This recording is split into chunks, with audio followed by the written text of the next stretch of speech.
आज हम वेदों के दर्शन में वेदों में ईश्वर को एकेश्वरवाद या बहुदेववाद या संशयवाद तमाम प्रकार के समस्याएं उत्पन्न हुई थीं। तो आज हम वैदिक एकेश्वरवाद की चर्चा करते हैं। तो बहुदेववाद वैदिक धर्म का प्रथम चरण है। यदि हम धर्म के इतिहास का सिंहावलोकन करते हैं तब हम पाते हैं कि धर्म का प्रणयन बहुदेववाद से ही हुआ है।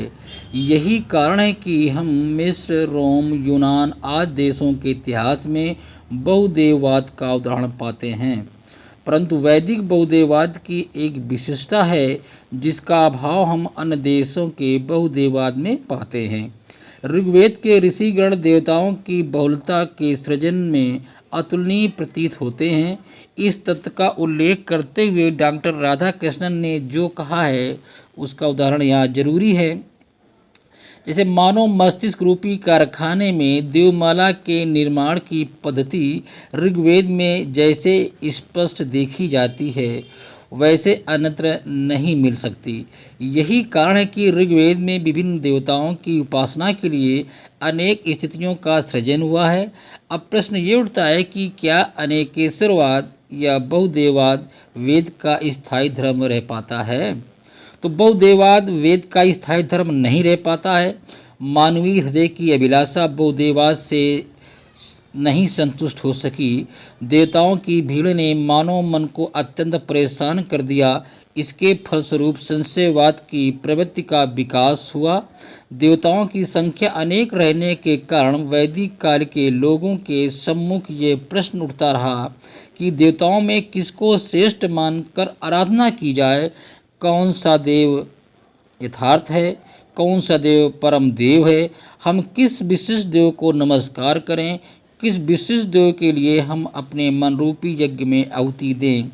कसमय देवाय हविषा विधेम ये ऋग्वेद के 5वें अध्याय के 121वें श्लोक में वर्णित है।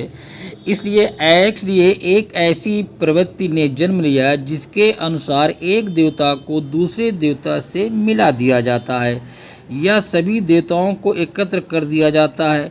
यही कारण है कि वेद में कहीं कहीं तो दो देवताओं की एक साथ उपासना की गई है। दो देवताओं की जैसे मिस्र और वरुण, अग्नि और सोम, इंद्र और मारुत की अनेक बार इकट्ठी स्तुति की गई है।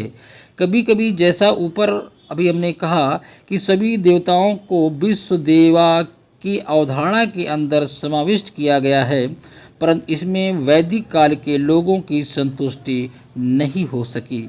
धार्मिक चेतना एक ही देवता को सर्वश्रेष्ठ आराध्य मानने के लिए बाध्य करती है। ईश्वर की भावना में एकता की भावना निहित है। ईश्वर को अनेक मान लेने से उनकी अन्यता खंडित हो जाती है। मानव का ईश्वर के प्रति आत्मसमर्पण का भाव है जिसकी पूर्ति एक ईश्वर की सत्ता मानने से ही हो सकती है। यहाँ डॉक्टर राधाकृष्णन कहते हैं कि हम अनेकेश्वरवाद को स्वीकार नहीं कर सकते क्योंकि धार्मिक चेतना इसके विपरीत है। इस प्रकार एकेश्वरवाद धर्म के विकास का स्वाभाविक निष्कर्ष है। यही कारण है कि वैदिक धर्म में एकेश्वरवाद की ओर संक्रमण होता है। एकेश्वरवाद वैदिक धर्म का दूसरा चरण है। एकेश्वरवाद की ओर संक्रमण में वैदिक ऋषियों के ऋत सिद्धांत का महत्वपूर्ण योगदान है। ऋत सिद्धांत के द्वारा प्राकृतिक और नैतिक जगत में निहित व्यवस्था की व्याख्या की जाती है। ऋत का सिद्धांत एक परम सत्ता की ओर संकेत करता है जो ऋत का संरक्षक है। एकेश्वरवाद के निर्माण में वरुण देव का भी योगदान है। वरुण देव का व्यक्तिगत ईश्वरवाद के ईश्वर का प्रतिनिधित्व करता है। वरुण के विभिन्न गुण ईश्वरवादी विचारधारा के ईश्वर को ही सूचित करते हैं। वैदिक काल में उपासना के समय अनेक प्राकृतिक देवताओं में कोई एक जो आराध्य बनता है सर्वश्रेष्ठ माना जाता है। जब अग्नि की पूजा होती है तब उसे सर्वश्रेष्ठ माना जाता है। जब इंद्र की पूजा होती है तब उन्हें अन्य देवताओं से महान एवं शक्तिशाली समझा जाता है। जो वरुण की आराधना होती है तब उन्हें अन्य देवताओं से श्रेष्ठ तथा शक्तिशाली समझा जाता है। अनेकेश्वरवाद या बहुदेववाद के समान वैदिक देवता अपनी अपनी पृथक सत्ता नहीं रखते हैं। वे या तो महत्वहीन हो जाते हैं अथवा परम देव बन जाते हैं। यहीं पर प्रोफेसर मैक्स मूलर ने वैदिक धर्म को इसलिए हीनोथिज्म कहा है, जिसके अनुसार उपासना के समय एक देवता को सबसे बड़ा देवता माना जाता है।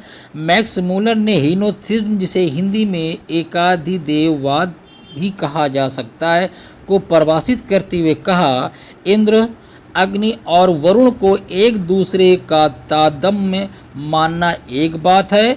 इंद्र अथवा अग्नि अथवा वरुण को कुछ समय के लिए एकमात्र देवता या अन्य देवताओं को भुलाकर मानना दूसरी बात है। वेद के मंत्रों में ये तो अवस्था चित्रित हुई है कि उसे हम निश्चित रूप से एकाधिदेववाद की संज्ञा से अभिहित करना चाहेंगे। इस मत के अनुसार प्रत्येक देवता बारी बारी से सर्वोच्च देवता हो जाता है। ब्लूमफील्ड ने इसे अवसरवादी एकेश्वरवाद कहकर पुकारा है।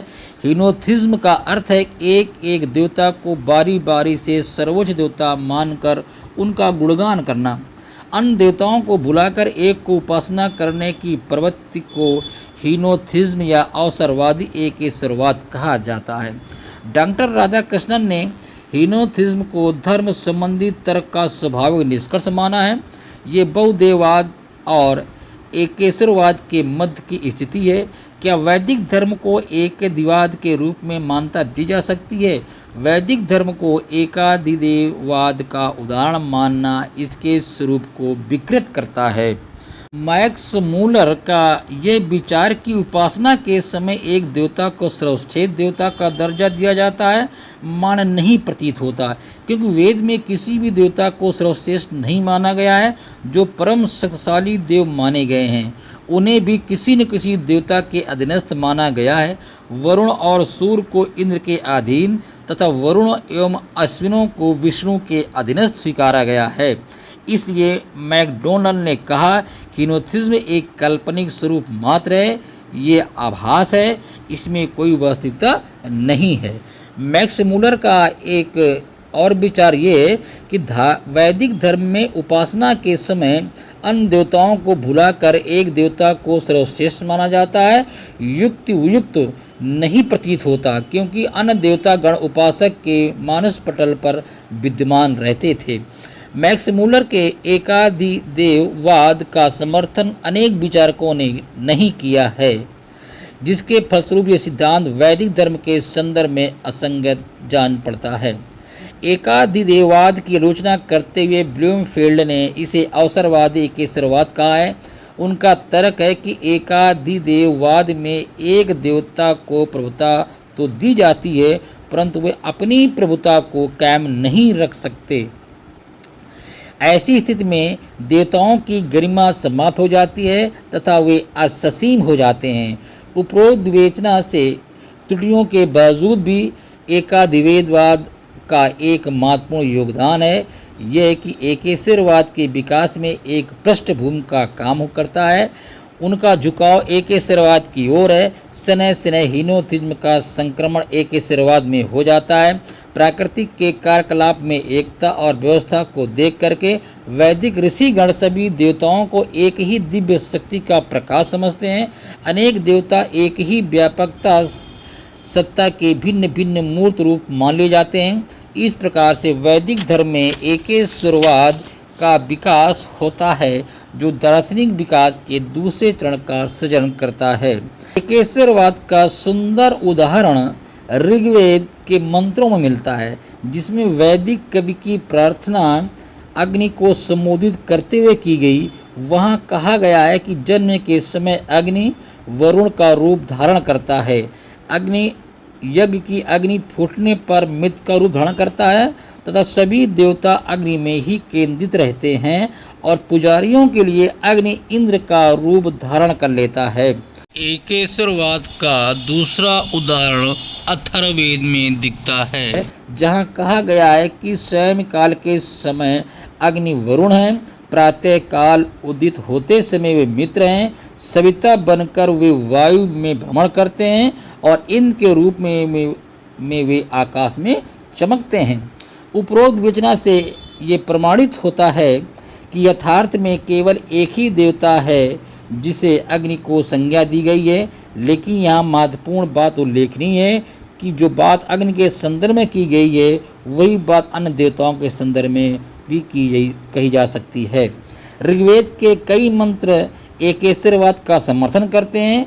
एक प्रसिद्ध मंत्र एकेश्वरवाद को इस प्रकार प्रकाशित करता है, एकम सद विप्रा बहुधा वदन्ति अग्नियम वातारिस्वान माहु। अर्थात एक ही सत्य है, विद्वान लोग उसे अनेक मानते हैं। कोई उसे अग्नि कहता है, कोई यम और कोई मातृस्वा अर्थात वायु कहता है। दूसरे मंत्र में एकेश्वरवाद को इस प्रकार व्यक्त किया गया है कि मद देवानाम सुरत्मकेकम, अर्थात देवताओं का वास्तविक सार एक ही है। उपर्युक्त विवेचन से यह प्रमाणित होता है कि वेद में अनेकेश्वरवाद से ही नोथिज्म और भी एकेश्वरवाद की ओर विकास होता है।